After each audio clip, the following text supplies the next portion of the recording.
we will do a problem of a finding inductance of a coaxial cable. So I will read the problem. Find inductance per unit length of a coaxial cable if radii of inner and outer conductors are 1 mm and 3 mm respectively. Assume relative permeability unity.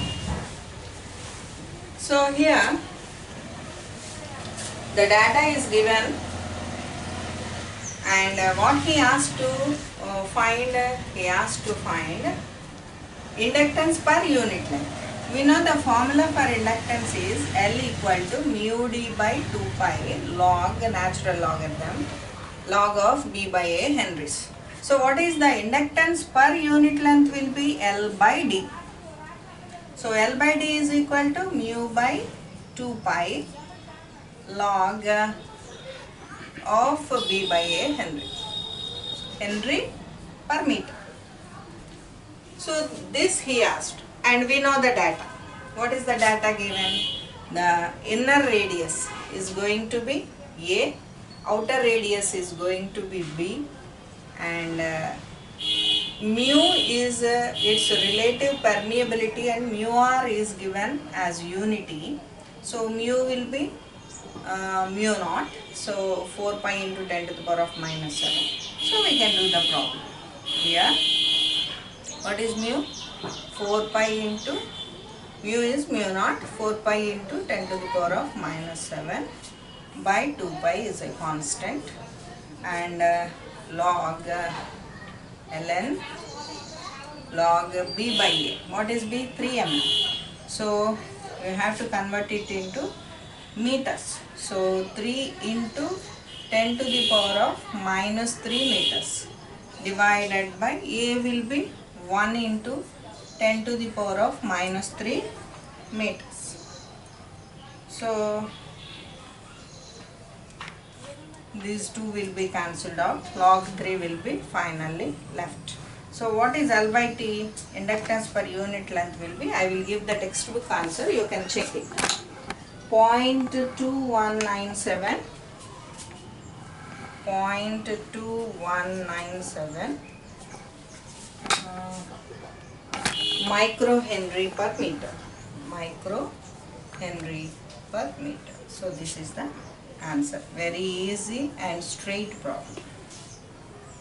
And I will give another problem. Make it as homework. Make it as homework.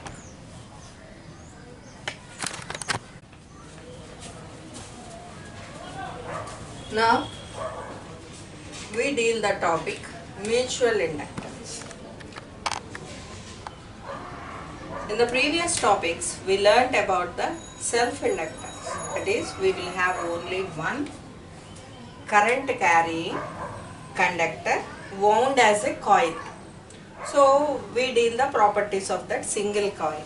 Now we are going to deal the effect of the flux on the other coil also, which leads to a topic which is called mutual inductance. So mutual inductance lo em untadi ante rendu coils untayi. We know that if you consider this coil as a separate coil, so here the current flowing through it will produce a magnetic field, otherwise will produce a flux, and how this flux is oriented will be learned soon, and this flux is called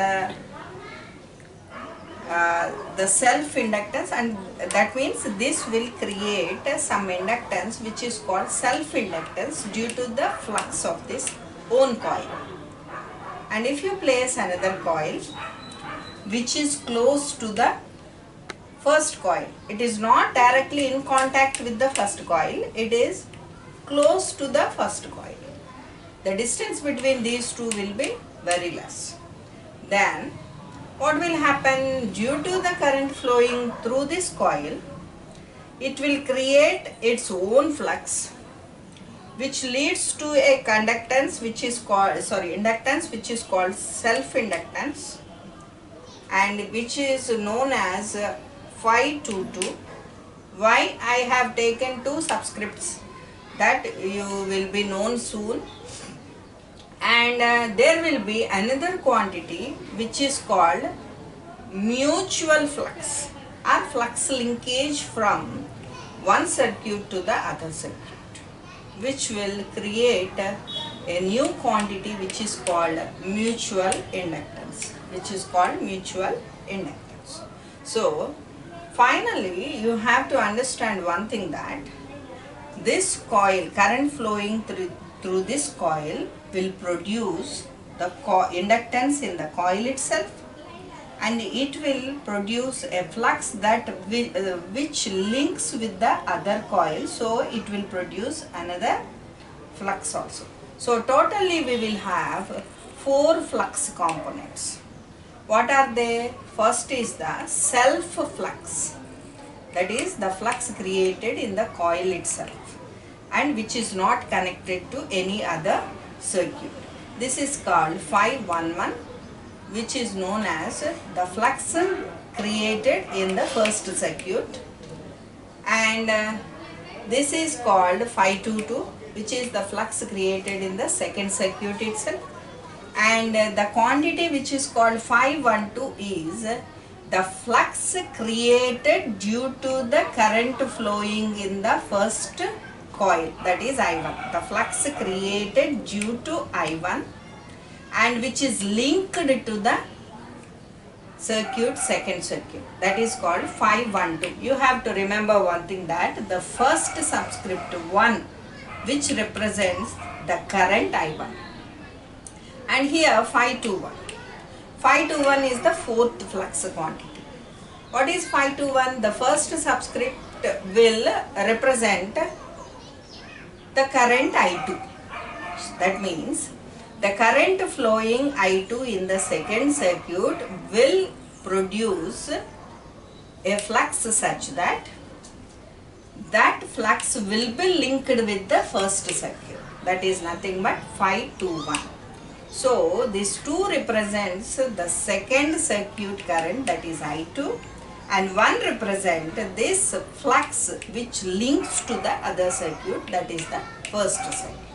So these many 4 flux quantities will be produced with this circuit.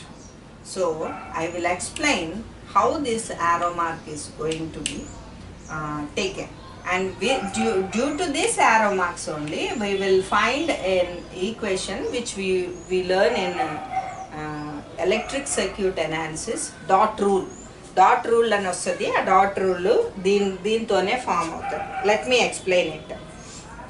Suppose ఇప్పుడు board మీద కనిపిస్తుంది మీకు, ఈ flux ఎలా కనబడుతుంది? ఇలా మీద గీసినట్టు కనబడుతుంది, కానీ ఒరిజినల్గా అది కాదు. ఇప్పుడు చూడండి, ఇప్పుడు ఈ కరెంట్ క్యారింగ్ కండక్టర్, ఈ కాయిల్ ఇది అనుకోండి, so the flux will be like this. అయితే కరెంట్ ఎక్కడి నుంచి ఎక్కడికి ఫ్లో అవుతుంది? పై నుంచి కిందకి ఫ్లో అవుతుంది. దిస్ యారో మార్క్ పై నుంచి కిందకి ఫ్లో అవుతుంది. సో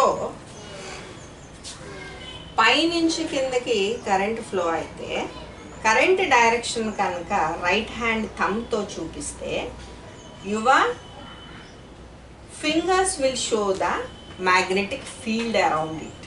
సో నా డైరెక్షన్ ఎట్లా ఉంది? ఇలాగా దీన్ని కనుక ఇలా చూస్తే కనుక ఇది ఎలా ఉంది డైరెక్షన్? Clock wise. ఈ డైరెక్షన్ ఎట్లా ఉంది? Clock wise. So my arrow mark is clock wise. అర్థమైందా? మళ్ళీ దీన్ని చూద్దాం. దీంట్లో కరెంట్ ఎలా ఫ్లో అవుతుంది? దీంట్లో కూడా కరెంట్ పైనుంచి కిందకి ఫ్లో అవుతుంది. Suppose this is your coil and the current is flowing from top to bottom. ఇప్పుడు మీకు కనపడుతోంది ఈ సర్కిల్ ఉంది, చూసారా? ఈ సర్కిల్ ఇది ఇలా డ్రా చేయటం, ఇది 3Dలో డ్రా చేయటం కదా, ఇది రాదు కదా మనకి, అందుకని ఇలా డ్రా చేసినట్టు కనపడుతోంది మనకి. But actually this is the way the field will be produced. ఈ కరెంట్ క్యారింగ్ కండక్టర్ చుట్టూ కూడా ఫీల్డ్ క్రియేట్ అవుతుంది, సేమ్ ఇలాగే క్రియేట్ అవుతుంది. దీన్ని ఇలా మారిస్తే కనుక ఇలా క్లాక్ వైజ్ తెలుస్తూనే ఉంటుంది. ఇది ఎలా ఉంది? ఇలా ఉంది. ఇలా ఉంది, నా చేతులు ఎలా ఉన్నాయో ఆ వేలో ఫ్లక్స్ మూవ్ అవుతూ ఉంటుంది, నా వేళ్ళు ఎలా మూవ్ అవుతుంది. సో ఇలా మూవ్ అయితే ఏంటన్నట్టు, గడియారంలో ముళ్ళు ఎలా తిరుగుతుంది, clock wise. So clock wise flux, and linking flux is also in the clock wise direction. ఈ పై ఫ్లక్స్ ఏమో 512 అంటే ఫస్ట్ సర్క్యూట్లో ప్రొడ్యూస్ అయ్యి సెకండ్ సర్క్యూట్తో లింక్ అయింది. సెకండ్ది కూడా 521 ఫ్లక్స్ కూడా ఏంటి, ఈ ఫ్లక్స్ కూడా ఏంటి, సెకండ్ సర్క్యూట్లో ప్రొడ్యూస్ అయ్యి ఫస్ట్ సర్క్యూట్తో లింక్ అప్ అయింది. సో నా we will get the concept which is called mutual inductance. Now so what is this mutual inductance? Mutual inductance is represented with a letter M, and M12 will represent the mutual inductance produced by the current flowing in the first circuit and linked with the second circuit. And this mutual inductance is represented with M12, or the other will be M21. If the medium in which these two circuits are placed is a linear medium, that means the medium is having same characteristics throughout the medium, then your M12 will be equal to M2. So this is called mutual inductance. This is called mutual inductance, and its unit is also going to be Henry. Its unit is also going to be. So what is M12? Mutual inductance M12. Now listen carefully. So what is M12 is, M12 is N2 512 by I1. This is the formula. So how to remember this formula? What we have learned about 512 is the flux which is produced in the first circuit and linked with the coil of the second circuit. Ade kada 512 ante ardham enti, it is the flux produced in the first circuit and part of which will be connected with the second circuit. The first subscript will be the current of the first circuit, and the second is the circuit to which it is connected. Now listen carefully. 512, so mutual inductance M12 is nothing but the inductance produced due to the flux linkage of 512. Inductance produced due to the flux linkage of 512. So what is this 512 is saying? It is the flux produced due to the current I1 in the first circuit, and it is linking with the turns of the second circuit N2. It is linking with the turns of the second circuit turns N2. So this will give the total flux linkage which corresponds to mutual inductance M12. What is the inductance formula? Total flux linkages by the current is the formula for inductance. So mutual inductance is also an inductance. So what is the formula for this mutual inductance M12 is that it is N2, that is the second circuit turns, and 512 the same subscript comes here, and the current which is responsible for this flux production is I1, the first circuit current. In the same way M21 you can write. So this is the second circuit flux which will be linked with the first circuit. So it will be linked with the first circuit turns, that is N1 and 521, and these flux linkages are responsible due to the current in the second circuit I2. So these two are the equations for the mutual inductances M12 and M21. And while we are doing the problem, these two will be either additive or subtractive relating to the direction in which the current flow. That is, the two fluxes which are the flux which is adding to the other circuit will be either additive to the flux which is already existing of self inductance, or which will be subtracted from the self inductance of the other circuit with regarding to the sign of that inductance. So we will have this in the what we say, electric circuit analysis problems. This is not our topic, so just learn what is the formula for M12 and M21. For the linear medium, M12 is equal to M21. So we will take a problem here.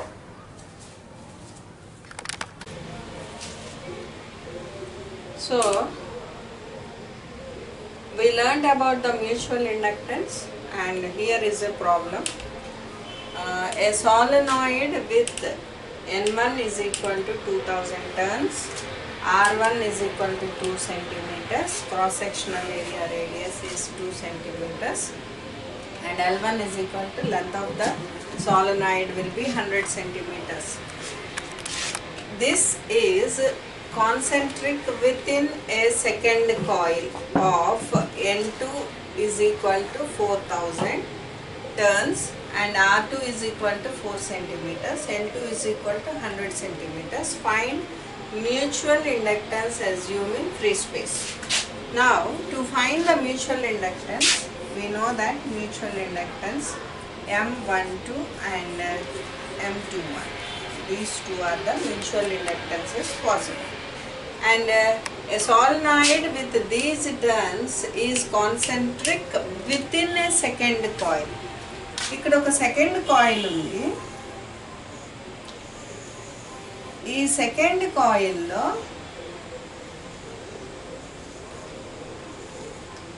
ఈ first coil,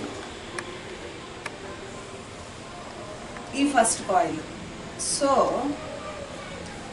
first coil is within the second coil.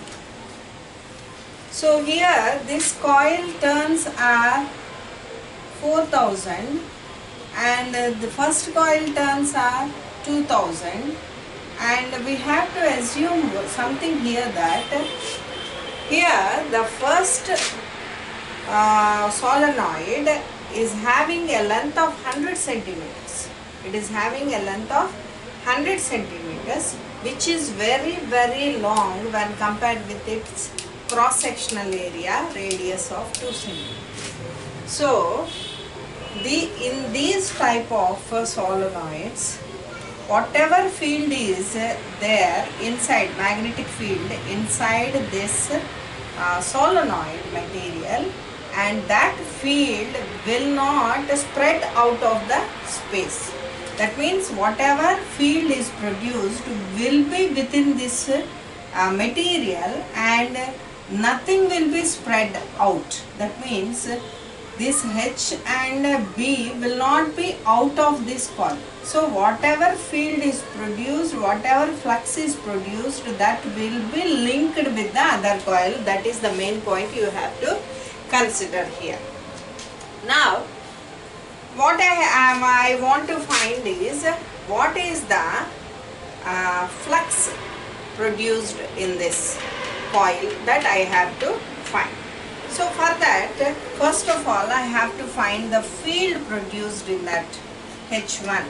H1 is equal to N1 I1 by L1. This is ampere per meter. This is the field produced within the first coil. It is the field produced within the first coil. So what is my H1 is going to be? My H1 is equal to N1 of 2000 turns into I1, we don't know. And what is the L1? L1 is equal to 100 centimeters. So centimeters is converted into meters. So it will be multiplied with 10 to the power of minus 2 ampere per meter. And this 2 zeros, this will be cancelled out. So my H1 is equal to 2000 I1 ampere per meter. This is my H1 value. Next, so from H1 I can find B1 also. So what is my B1? B1 is going to be mu H1. B1 is going to be mu H1, that is equal to 4 pi, because we are assuming a free space. That means mu will be only mu naught, because mu r is going to be 1, and mu is equal to mu naught into mu r, and this mu r is going to be 1. So you will get mu as mu naught, and mu naught value is 4 pi into 10 to the power of minus 7 Henry per meter, and 2000. So B1 is equal to 4 pi into 10 to the power of minus 7 into 2000 I1 Weber per meter square. So this is B1. Now what I want to find, what is the flux produced in this first solenoid. So the flux produced in the first solenoid will be phi1, which is equal to B1 into A1. So that is 4 pi into 10 to the power of minus 7 into 2000 I1 into area of the first solenoid will be getting from R1. So what is R1? Radius of the area of cross section. So area of cross section radius is R1 2 centimeters. So its area will be pi r square. Its area will be pi r1 square, and the flux will be in Webers. The flux will be in Webers. So this will be 4 pi into 10 to the power of minus 7 into 2000 I1 into pi into, what is R1? R1 is equal to 2 centimeters, and 2 centimeters will be converted into meters by multiplying with the 10 to the power of minus 2, and this whole square will give the flux of phi1. Now I will rub this. Now, so whatever flux is produced here will not go out of this coil, and the total flux will be linked with this second coil. That we have to keep it in our mind. So this phi1 will be equal to the flux linkage phi12. This is the flux linked with the second coil. So what is M12 is going to be? M12 is equal to the flux linked with the second coil. So turns of the second coil into the flux linked will be the flux produced in the first coil, and the total flux will be linked with the second coil, divided by the flux produced will be due to the first coil current I1. So this will be in Henry. So what is N2?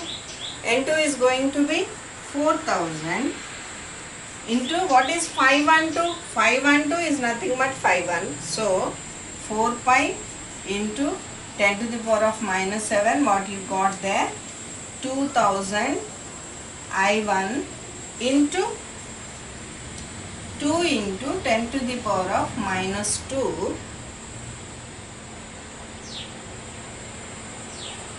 pi into 2 into 10 to the power of minus 2 whole square r square, divided by I. So I1 and this I1 will be cancelled out, and this will be your mutual inductance M12. This will be in Henry. So I will give the textbook answer. You can check with your calculation. The textbook answer is going to be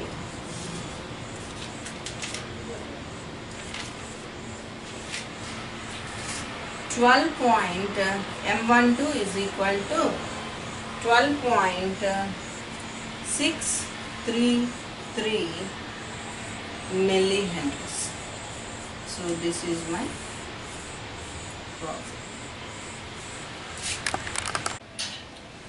So this will be our last topic in this chapter, and we will be left with magnetic dipole and magnetization, two topics. So I didn't get the proper textbook for it. Afterwards I will explain those two topics, and this will be the last topic, and afterwards we will start the third chapter, Maxwell's equations. So magnetic energy. So we learned about the electric energy. Electrostatic fields will exhibit an electric energy and capacitor will store the energy. Analogous to that, and the energy of the electrostatic field is going to be half CV square. Analogous to that, your magnetic field will have an energy, magnetic energy, which will be of half Li square joules. Half Li square. So this is your magnetic energy, and to get what is the magnetic energy, that means half Li square, where L is the inductance and I is the current. So in terms of magnetic field and magnetic flux density, how we will get the magnetic energy in terms of field and flux density, that we are going to see. To see that, we consider a differential volume. You can observe a differential volume here. So these two are the metal sheets, conducting sheets, and here three axes are there, and in these three axes we will have a small volume where with a very little length delta x and little width delta y and a little height delta z. This will be a differential volume, a small volume will be formed, and it is formed such that the magnetic flux density is in this direction. The arrow mark shows the magnetic flux density is in this direction. You have to consider that also. And here a small current delta I is flowing towards the magnetic flux density, that you have to consider here. And this is the differential volume in a magnetic field of B bar. B bar and a magnetic field lo ఒక total area loni ఒక చిన్న volume ni consider chesi we will proceed. So to find the differential inductance, what is the formula for differential inductance? This will be delta phi by delta I. This will be delta phi by delta I, and hence this will be a small inductance, differential inductance, which will be a part of the total inductance. And we can write this as, we know that phi is equal to integral of B bar dot ds bar. This is the equation for phi, flux phi. So what will be your delta phi? Will be delta phi. If I have taken delta phi, this delta is nothing but differentiation, so it will be B into delta S. This will be B into delta S. So I can write instead of delta phi B into delta S by delta I is my delta S. Now what is delta S? Delta S is a small area, and you should remember one thing, that what is the magnetic flux density? Magnetic flux density is nothing but magnetic field crossing a particular cross-sectional area perpendicularly. So my magnetic field is going in this direction, so its perpendicular area will be this. So what are the dimensions of this area? It is area dimensions are delta x and delta z. That is the area. So B into delta x into delta z by delta I will be my delta L.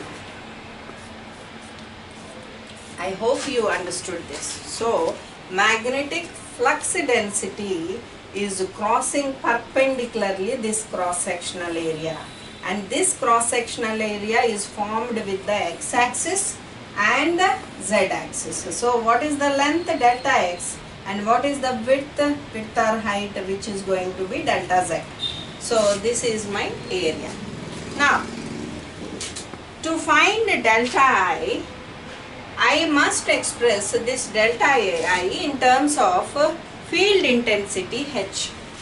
So previously we have a formula I is equal to integral of H bar dot dl bar, where this is the, to find the I, field intensity dot length along a line will be considered to get a current I. Will be considered to get a current I. So in the same way, if you consider the current delta I, you have to consider the field delta H. So my delta I will be H. My delta I will be H into delta Y. Why I have taken delta Y? So my field is along this direction, Y direction.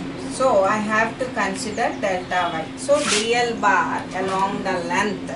So my length is here, Y axis. So I have considered delta Y. If I substitute this value in place of this, otherwise my formula is magnetic energy is equal to half into L I square. So if I have to consider a little amount of magnetic energy, delta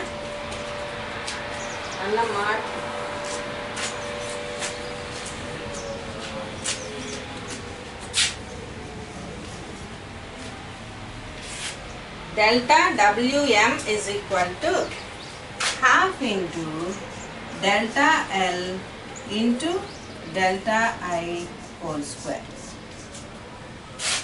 This is my energy.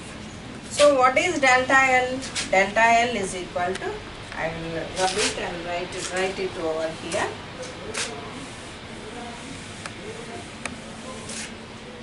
So delta Wm is equal to half into, what is my delta L? Delta L is equal to B into delta x into delta z divided by, what is my delta I? Delta I is equal to h into delta y into h square into delta y whole square. Half delta L into delta I whole square is that. So this will be half into B by h delta y. H delta y into delta x delta y into h into delta y into delta y. I can write like this. So 1h and 1h will be cancelled, delta y into delta y will be cancelled. So what is the left? Left thing will be half into B into delta x delta y h into B into delta x into delta y into delta z. So what is my B is going to be half into h into mu h into delta x into delta y into delta z can be considered as delta V. It is a differential volume. So I will rub here.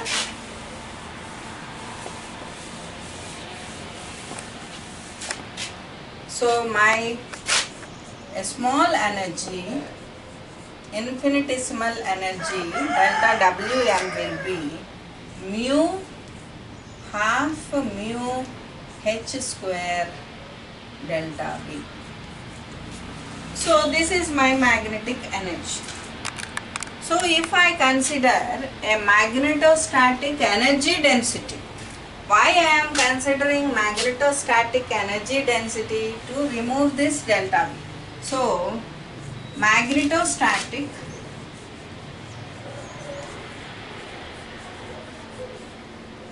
energy density function, energy density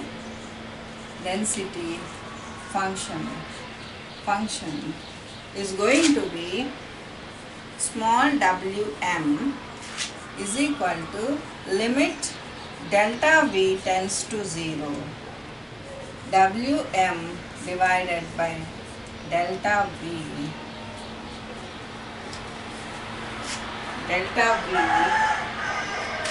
that is going to be half mu h square joule per meter cube. Energy density is going to be this. So I can have different forms for this. So I can have different forms for this. One is half into mu h can be written as mu h into h joule per meter cube. This is nothing but half into B into h. Half into B into h. Otherwise, I can write it as half into mu into h can be written as B by mu square.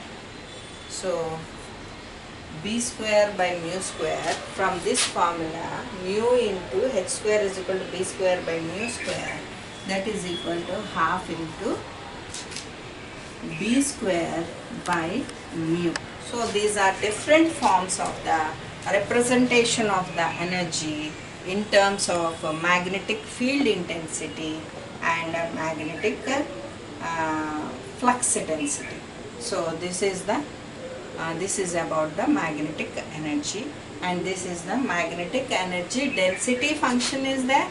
This is nothing but magnetic energy density function. Suppose if you want to find Wm, then integral of, this is capital W, integral of small m, that is magnetic energy density function into del V will give the total energy.